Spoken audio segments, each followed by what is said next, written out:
Hello student, in this class we learned Fillet and Chamfer tool. When you create a rectangle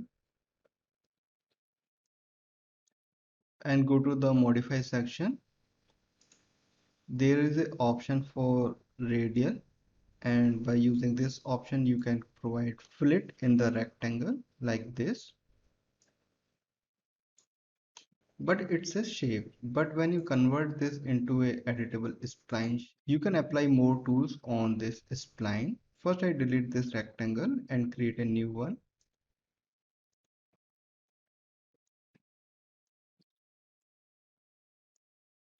Now it's a editable spline object, not a rectangle. Collapse this rendering options and expand the geometry section. First select all these vertices.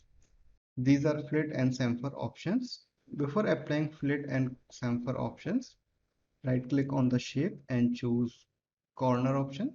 If you want to provide fillet and chamfer in a specific unit, you can fill these numbers, okay, like this.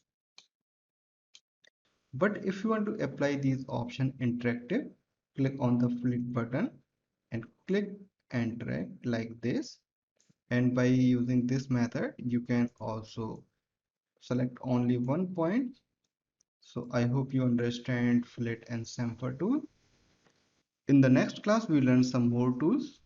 If you like this tutorial, please subscribe my channel and like this video.